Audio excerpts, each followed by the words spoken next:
Hey everyone, this is Michael again, and welcome to the Monday Night Raw review. It's going to be a review of last night's edition of Monday Night Raw, the January 20th edition. And Monday Night Raw last night was from the INTRUST Bank Arena in Wichita, Kansas. And as I say, last night's Raw, thought it was an okay show. It had its ups, it had its downs. But it was also the go-home show for the Royal Rumble, which is this Sunday. And as a go-home show, with WWE, they failed to deliver on their go-home shows, hyping you up for the Rumble. They did nothing last night to get you hyped for the Rumble. And at this point, if SmackDown doesn't get, us hyped for the Rumble for their go-home show on Friday, I'm not even going to be looking forward to the Rumble. But overall, like I said, Raw was an okay show. So, Monday Night Raw opened up last night with the Monday Night Messiah, Seth Rollins. Seth Rollins came out along with AOP and Buddy Murphy. They made their ways down to the ring. Rollins got on the mic. Fans were booing at him.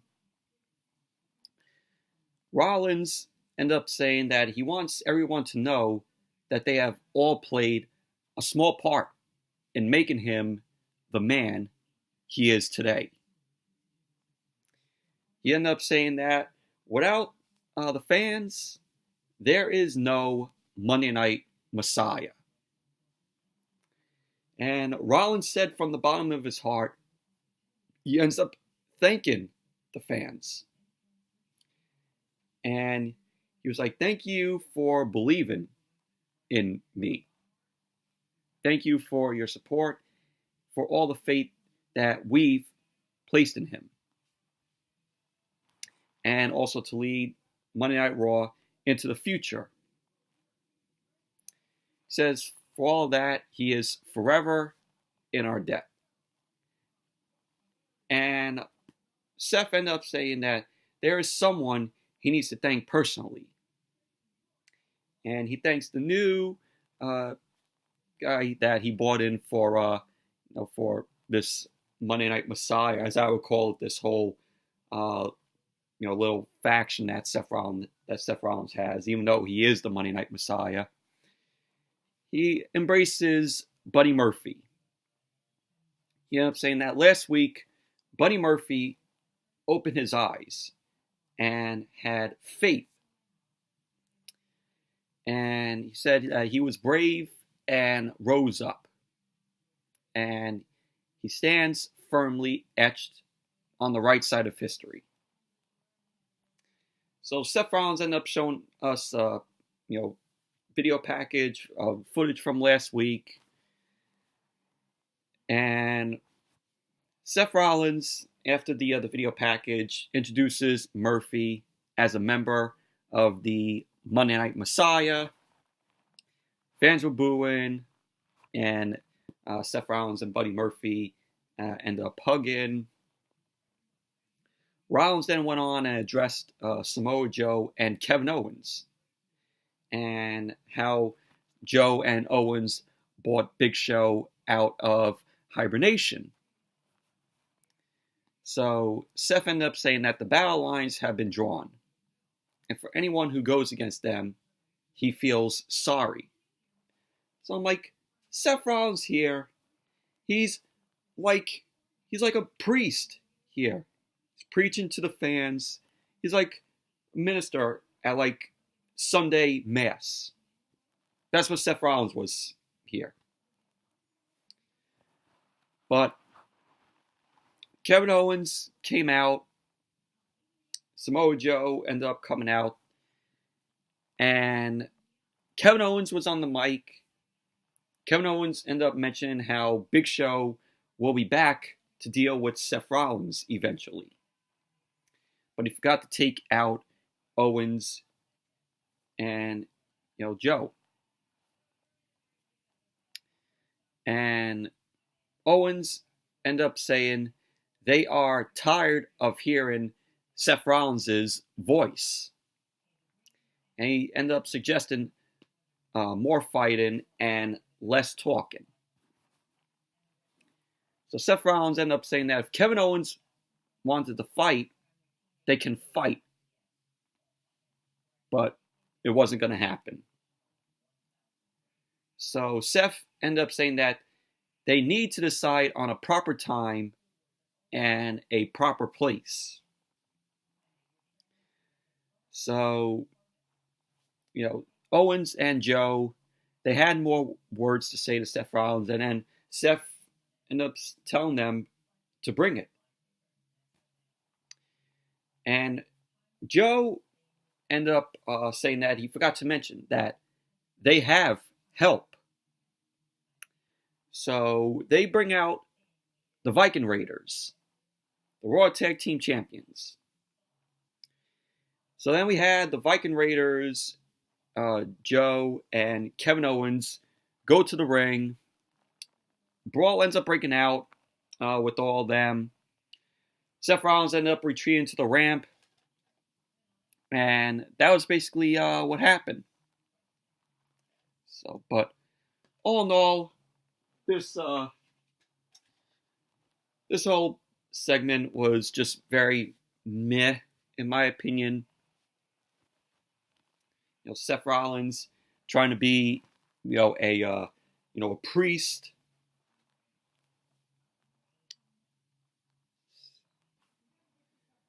So, but overall segment was just meh, in my opinion.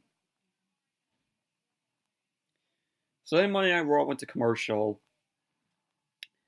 Then when Raw came back, we saw Charlie Caruso. She ends up stopping Seth Rollins, AOP, and Buddy Murphy while they were backstage. Seth Rollins ends up saying that he denies being caught off guard. And he ends up challenging the Viking Raiders for the Tag Team Championships.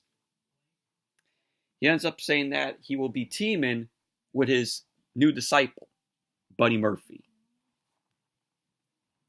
And so that was that. We had that last night.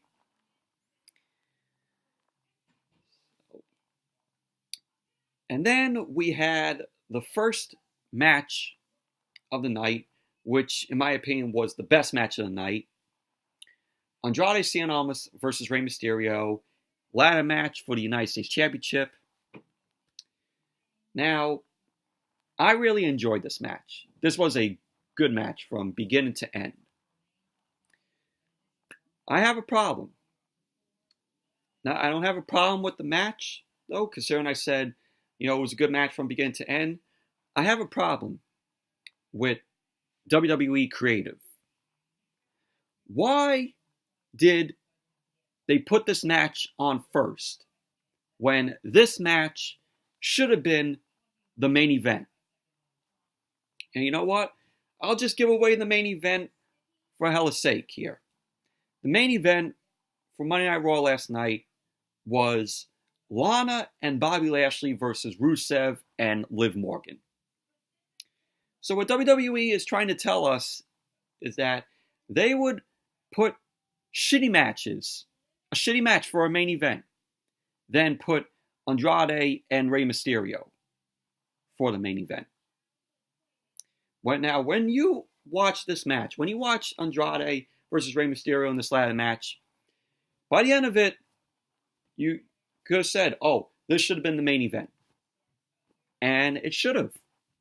But WWE Creative thinks that this match is not main event worthy quality. So, but the match was a good match from beginning to end. And there was a point in the match where you had Andrade. He ended up climbing up for a superplex to Rey Mysterio onto the ladder. Rey Mysterio ended up fighting back. Rey goes to the top and hits a big hurricanrana from the top Andrade ends up going, back first. Looked like he hit his neck on the ladder, or barely hit his neck on the ladder onto the mat. And then he had Jerry Lawler on commentary, like when I Raw with the commercial. Jerry Lawler was concerned for Andrade because we heard Jerry Lawler go, "Oh, his neck," and then it went to commercial. There was another spot here in the match where Andrade ended up hitting the Three Amigos, of course, made famous by the late great Eddie Guerrero. He ends up hitting the Three Amigos on Rey Mysterio. The last one that he hit, he ended up hitting Mysterio on the ladder, back first on the ladder, went Mysterio. So that was really, painful to see.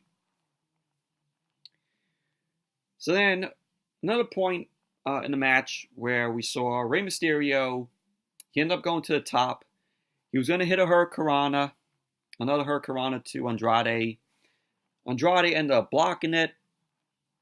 And we saw Andrade, he ended up leaping from the top with a powerbomb onto the ladder, which the ladder was like a bridge that was set up, on one ladder and onto the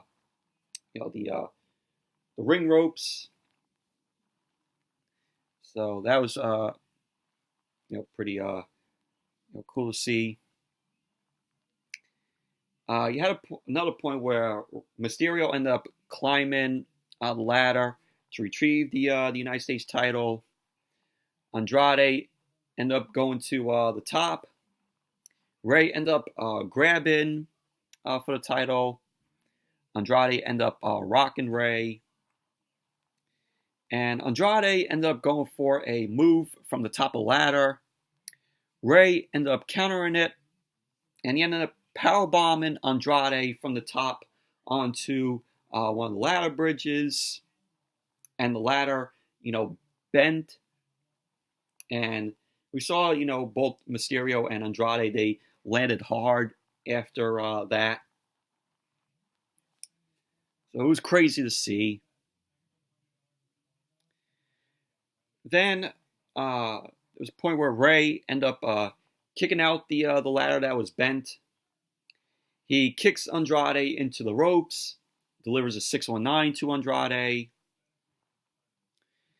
and it sent Andrade out to the floor. Rey ended up climbing back to the ladder, onto the ladder to grab the title. Andrade comes back in the ring, moves the ladder from under Rey, and we see Rey is just hanging, from the hook that has the United States title hanging. So Rey is hanging. Rey ends up falling into a Hurricanrana, misses, still took Andrade down, and Rey ended up sending Andrade over the top to the floor. So Rey again climbs to the top of the ladder. Then we see Zelina Vega comes in, climbs on the ladder.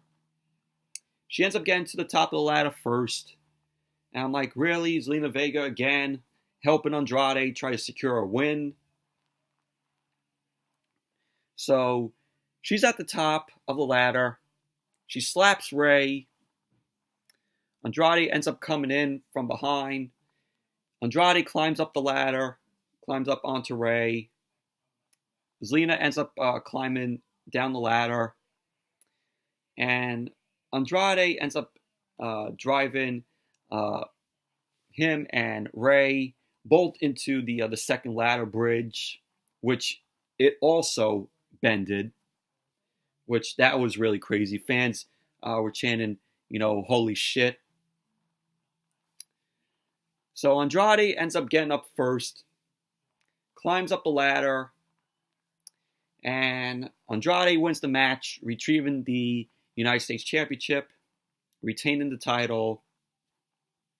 So there you go, Andrade, Cien, Almas retains the United States Championship.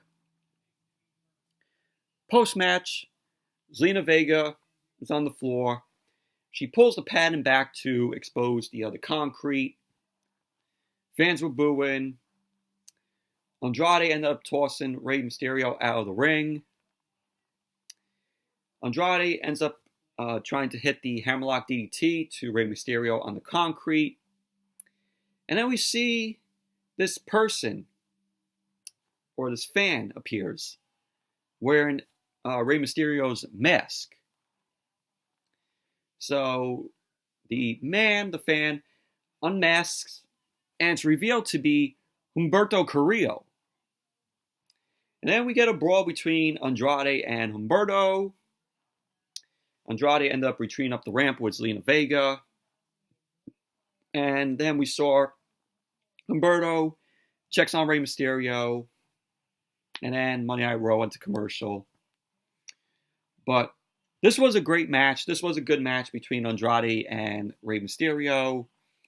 This should have been the main event. I don't know why WWE Creative thought it wasn't a good idea to put this as the main event. But we were to suffer through seeing Lana and Bobby Lashley versus Rusev and Liv Morgan. I swear, they put that match as the main event. I'm like, Vince McMahon clearly hates the fans. But good match from beginning to end. The best match of the night between Andrade and Mysterio.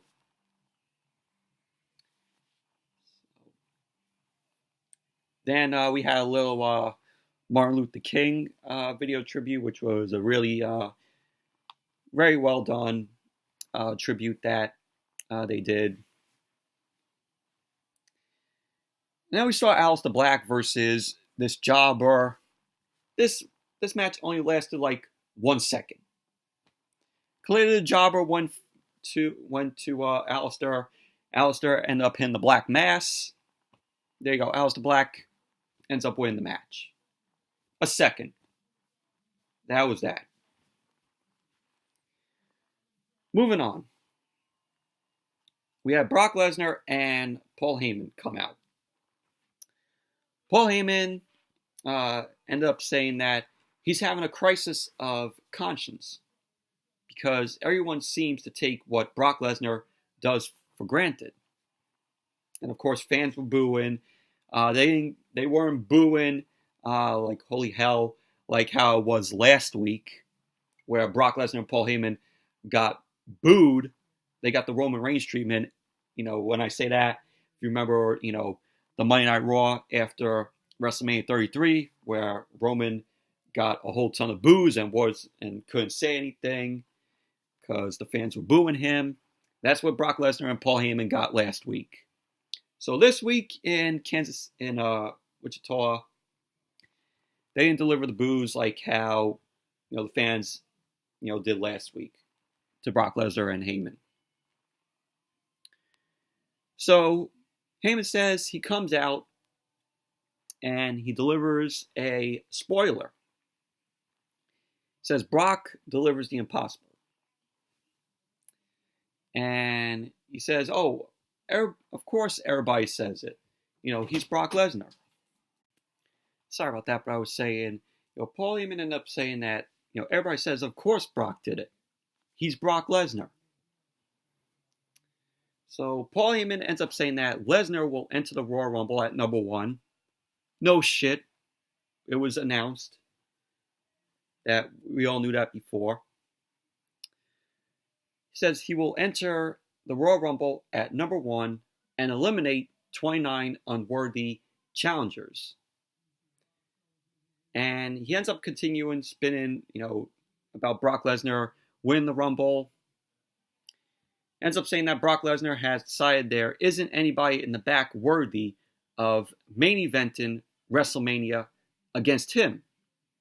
So he'll just prove that by winning the match himself. And Heyman goes on to say to the fans, oh, name somebody that, you know, Heyman challenges us to name somebody that proves him wrong. And so then Ricochet comes out. And I'm like, wow. wow, they sent out Ricochet. I was laughing. I was laughing when Ricochet came out. So Ricochet ends up getting on the mic. He ends up saying that, we hear Paul Heyman talk a lot about what it means for Brock Lesnar to be the first entrant in the Royal Rumble. Said he's heard whispers in the locker room.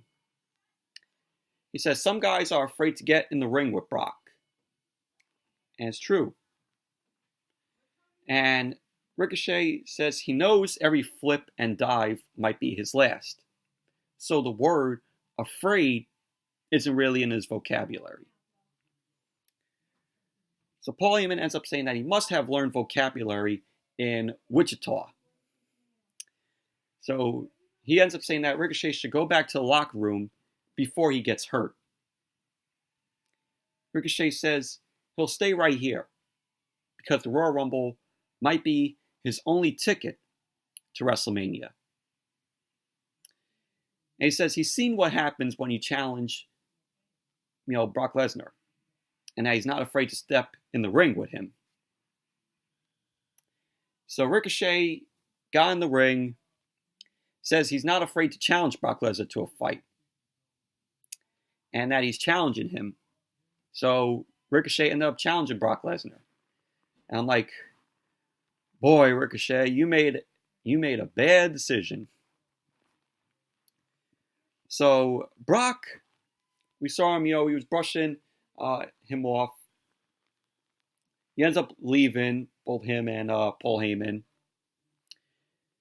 Ricochet ends up saying, "Oh, you don't want to fight me, or are you just scared?"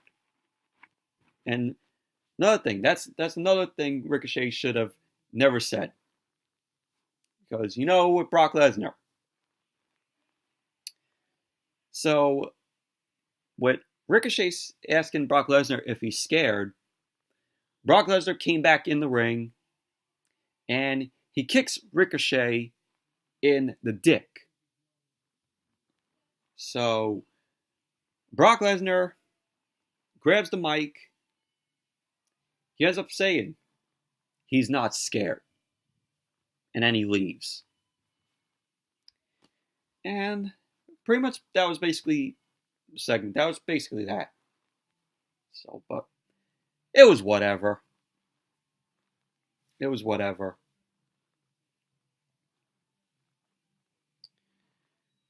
So then after that, Charlie Caruso, she was backstage. She was interviewing Randy Orton. Orton ended up giving props to Drew McIntyre. Ended up saying that he's not on par with him because it's impossible to be on par with the man who can strike out of nowhere with the three most dangerous letters. And those letters are RKO. So then Randy Orton made his way out. And then we had Randy Orton versus Drew McIntyre, which was good. But the match ended in a no contest. But we saw Drew McIntyre end up breaking the count. Comes over for a Claymore kick to Orton. But, ends up hitting a crew member with the other kick. Didn't end up hitting Randy Orton. So then we had another point in the match where Orton ended up countering, and he caught McIntyre with a power slam, ended up getting a 2 count. Orton ended up going to the top with McIntyre. Orton ended up delivering a superplex to McIntyre. Orton then rolled onto the floor. And the match ended in a no contest here because the OC came out. They ended up attacking McIntyre, beat down in the middle of the ring. So he had Styles, Gallows, and Anderson. All three of them run down. They were beating up on McIntyre. It was a 3-on-1 attack. Orton came back in with the chair. McIntyre end up making a comeback. Orton and McIntyre end up standing tall in the ring. The OC end up retreating to the ramp. Orton end up hitting the chair shots to Anderson and Gallows. So Orton's music end up playing, and Orton drops the chair, walks over to McIntyre, gets in McIntyre's face. Orton ends up turning his back on McIntyre.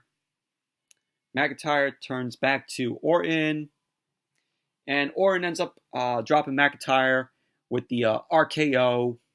Got a pop from the crowd. And Orton's music ended up starting back up. McIntyre gets on the mic, calls Orton back, and he's like, Randy Orton. Randall Keith Orton. McIntyre ended up calling Randy Orton by his full name. Orton stops. McIntyre ends up tossing the mic. He's like, oh, give me a mic that works. And I'm like, Drew, that mic did work. Why are you asking for a mic that works when that mic ended up working? So McIntyre ended up saying that he should have hit Orton with the Claymore. McIntyre said that one was on him, but it won't ever happen again, and that him and Orton are not even. McIntyre ended up saying that he prays to God that he and Orton end up in the ring together this Sunday at the Rumble. He ends up saying because the Claymore won't come out of nowhere. McIntyre ended up saying that he's going to kick Orton's head off his shoulders, win the Rumble, and go to the main event at WrestleMania. So I like to see, Drew McIntyre end up being one of, the last, people in the Rumble. Like he comes out at whatever number and he's in there for, close to like 45 minutes to an hour. I hope, he doesn't get eliminated like, 50 minutes into the Rumble.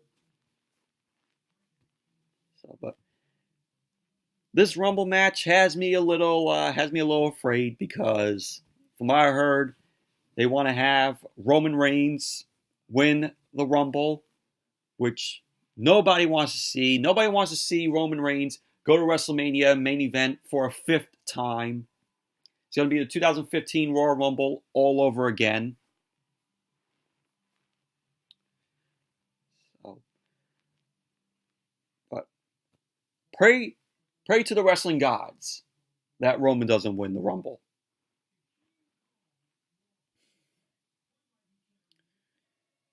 So then we had Charlie Caruso. She was backstage with Charlotte. Charlie ended up asking Charlotte how confident she is headed into the Royal Rumble. Charlotte ended up saying that, she's always confident, but she's also prepared to face anyone. So Becky Lynch ended up appearing.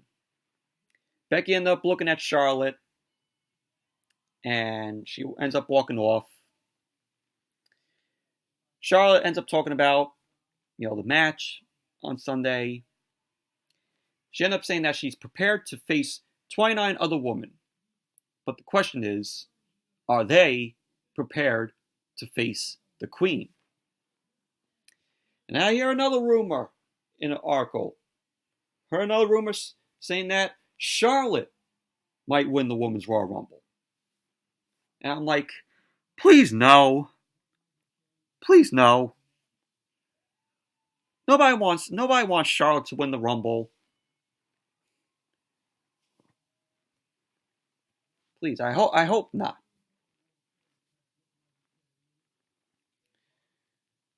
So then we had Becky Lynch versus Kairi Sane. Before the match got underway, Becky was on the mic. She ended up saying that Asuka did her a favor last week. She said she helped her see things clearer than ever. Becky ended up saying maybe it's Asuka who should be doubting herself against her. She ended up saying that maybe that's the reason for the sneak attacks and why she's facing Asuka's partner tonight, who is Kairi Sane, of course. So Becky ends up saying Asuka did beat her last year. And she ended up saying, who won in the end? She said Becky went on to make headlines around the world while Asuka went to YouTube to make soup, which, if you guys don't know, some of you might know Asuka has a channel here on YouTube. It's called, I forgot what the name of it here. I'll type it in here. It is Kana-chan TV. That's Asuka's YouTube channel where, she plays video games, she cooks, and it's really, she has a really cool YouTube channel. Her videos are, cool of her playing, video games and such. So if any of you want to check out, Asuka's channel, it's called Kana-chan TV. Kanachan TV. All in one word. So, and then Becky went on. She ended up delivering another warning to Asuka. She ended up saying that Asuka can't beat her anymore. So Becky ended up dropping the mic, ended up raising the Raw Women's Championship. Then Kairi Sane ended up coming out. And the match got underway, which the match was terrible. Match was awful. During the match, you had Asuka sitting on the top throughout the match. Becky ended up knocking Asuka off the top later on. Becky ended up winning the match with the disarmer locked on Kairi Sane. Kairi, of course, tapped out. So Becky ended up winning. Post-match, Asuka ends up delivering the Shining Wizard on Becky. Then Asuka applies the Asuka lock to Becky. And pretty much that was basically that. But match was terrible. Match was shitty. Moving on. Of course, we had the video tribute to Rocky Johnson, WWE Hall of Famer Rocky Johnson, who passed away last week. And it's the same, same video tribute that was shown on SmackDown on Friday. Very well done tribute to Rocky Johnson. Then we had Sarah Schreiber. She ends up stopping the Kabuki Warriors, Asuka and Kairi Sane backstage. Asks if they're upset with what just happened. Asuka ends up speaking in Japanese, or both of them speak in Japanese. And Asuka then ends up saying that Becky Lynch will not be ready for her at the Royal Rumble. Asuka and Kairi Sane end up laughing it off as they walked off. That was that. Now you had Seth Rollins and Buddy Murphy versus the Viking Raiders for the Raw Tag Team Championships. This was an okay match. You had a point match where Erick of the Viking Raiders ends up tagging in, yells at Ivar to get to the top. Erick ends up powerbombing Buddy Murphy. Ivar went to the top. Seth ended up shoving Ivar off the top to the floor. Erick ends up swinging at Seth Rollins. He ended up missing because Seth ended up moving. Buddy Murphy ends up hitting the big knee to Erick, to the face of Erick. Referee backs Buddy Murphy off as Erick was taken out. Then that gave Seth Rollins advantage to take advantage of the match. Ends up hitting Erick with the curb stomp, face first onto the ring apron, which you all know the ring apron is the hardest part of the ring. So going face first, that had to hurt. So Buddy Murphy ends up covering, and then there you go. Seth Rollins and Buddy Murphy win the Raw Tag Team Championships. There you go. New Tag Team Champions in Seth Rollins and Buddy Murphy. And I'm like, why did WWE put Buddy Murphy in the title picture when he hasn't done anything to receive a shot at the title? I mean, he lost to Aleister Black 3 times. He now becomes Seth Rollins' new disciple in the Monday Night Messiah. And then this week, he joined last week, and then now this week he's put in the title picture, in the tag team title picture. Seth Rollins and Buddy Murphy are not a legit tag team.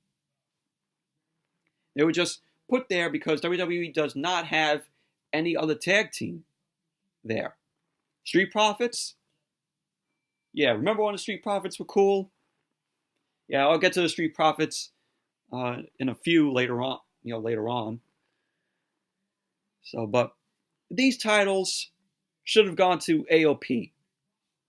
Everybody wanted AOP to beat the Viking Raiders. AOP were like the only tag team to face the Viking Raiders. And like WWE did the opposite and put the titles on Seth Rollins and Buddy Murphy. And I don't know if you guys caught this when Seth Rollins and Buddy Murphy raised the titles up. Did it look to all of you that AOP on both Igam and Rezar's faces, did you all think that the look on their faces looked like they seemed annoyed? Because they thought that they were the next to face the Viking Raiders, and have a shot at the tag team championships. With the facial expressions that you saw on them last night, it looks like that they were annoyed that it went to the wrong guys. When, like I said, Seth Rollins and Buddy Murphy aren't a legit tag team. But I'm like, why? Why put the tag team championships on Seth Rollins and Buddy Murphy? Overall, the match itself, it was okay. Then we had Sarah Schreiber. She was in the back with Seth Rollins, Buddy Murphy, and AOP. Seth ends up telling Sarah Schreiber that this is a new beginning, like he said. He ended up saying that Buddy Murphy was just fighting Aleister Black last week, which, of course, Buddy Murphy lost for the 3rd time to Aleister Black,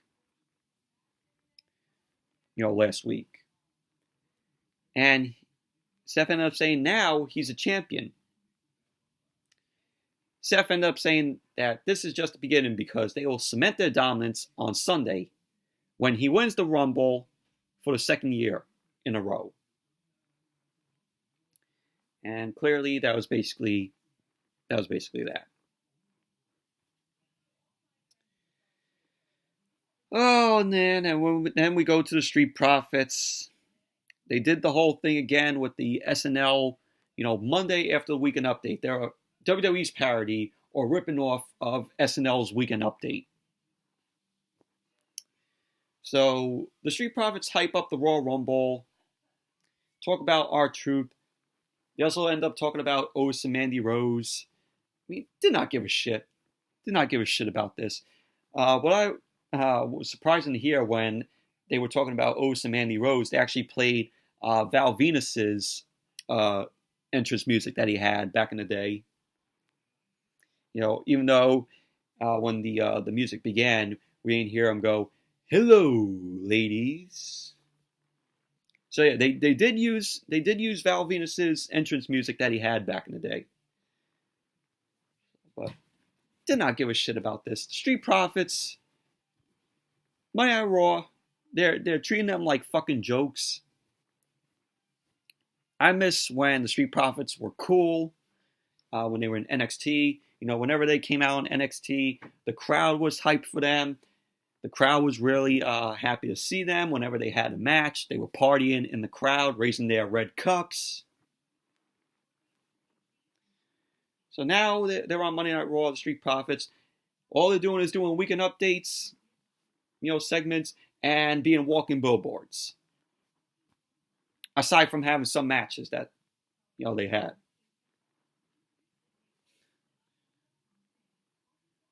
Oh my God! And then we went to this. I feel sorry for Matt Hardy. I really do. Erick Rowan versus Matt Hardy. Erick Rowan wins the match in 2 minutes. Erick Rowan delivered a Iron Claw to Matt Hardy. And when Matt Hardy came out, he didn't even look, hyped up or thrilled to be there. And his contract is up on March 1st. So when his contract is up, all I can say that he's probably heading to AEW. That's where I see Matt Hardy going. And Matt Hardy here, he was all like bleeding here when Erick Rowan delivered the Iron Claw. But man, feel for Matt Hardy. And this is WWE, telling Matt Hardy, oh, if you don't sign a new contract, yeah, this is what we're going to do to you. We're going to bury you. And that's exactly what they're doing. Then we had Sarah Schreiber. She was interviewing Samoa Joe and Kevin Owens. Sarah ended up asking them, what's next that, Seth Rollins and Buddy Murphy just became the new tag team champions. And, what's next now that, that they are going to be in the Royal Rumble. Kevin Owens ended up going on to say that they will deal with the titles later on. But Owens ended up announcing that he will be in the Royal Rumble match. And he will do what it takes to win. And to make sure that Seth doesn't win. So then Joe ended up also announcing that he has a spot in the Rumble. And Joe ended up saying that he will run through Kevin Owens if Owens is standing in his way of a shot at WrestleMania. So there you go. Kevin Owens and Samoa Joe. They both have spots in the Royal Rumble.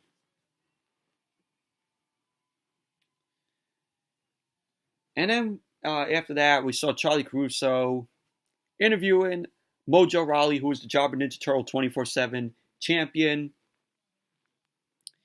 She ended up asking about last week's title win and what's next for him. And the Singh brothers end up showing up.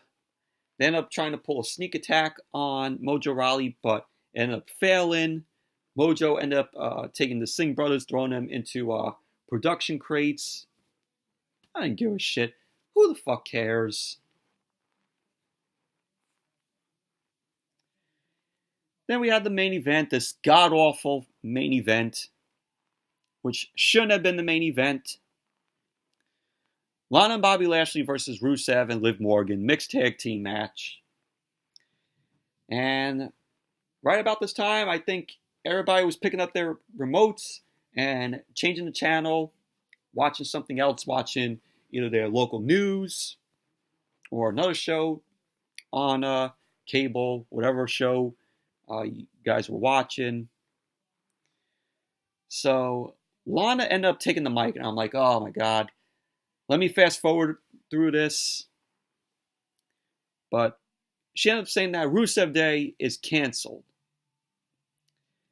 She goes on and says she and Bobby, everyone but the Rusev, getting my notes all mixed up here. Lana went on about all she and her Bobby Lashley ever wanted. And the Rusev Day chants end up starting up. I didn't give a shit what Lana was fucking saying here. She's awful on the mic. Terrible. And she ends up begging the crowd for a thank you, Lana. Thank you, Bobby. As at this point, let me fast forward. Let me fast forward through this garbage till she got off the mic. Then Rusev and Liv Morgan made their way out. Match was fucking terrible. There's a point where Liv Morgan ended up hitting a enziguri to Bobby Lashley. Rusev then ended up taking control of the match. Looked like he was going to deliver the Machka kick to Lashley. Lana ended up holding on to Rusev's leg. And that distracted Rusev, and it led to Bobby Lashley hitting the spear to Rusev. There you go. Lana and Bobby Lashley win it. Who gives a shit? Who gives a fuck? Match was shitty. God awful. And they're going to stretch this fucking storyline probably all the way to WrestleMania. Hey, so we're going to see more of Lana and Bobby Lashley on TV. Yay, I'm looking forward to it. Said nobody. Fucking awful. And that was Monday Night Raw. Like I said, it was an okay show. Had its ups and downs. Wasn't flat out terrible. But an okay show. But anyways, that's it for the Monday Night Raw review. Thank you all for watching. Hope you all enjoyed this review. And definitely give the video a thumbs up. Comment, subscribe.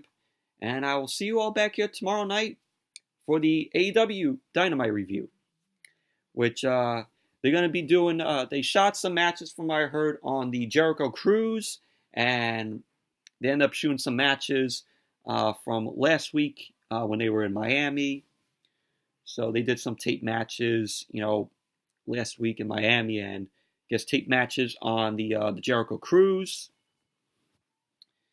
So definitely looking forward to seeing how AEW does with that tomorrow night. So until then, I'll see you all back here tomorrow night for the AEW Dynamite review.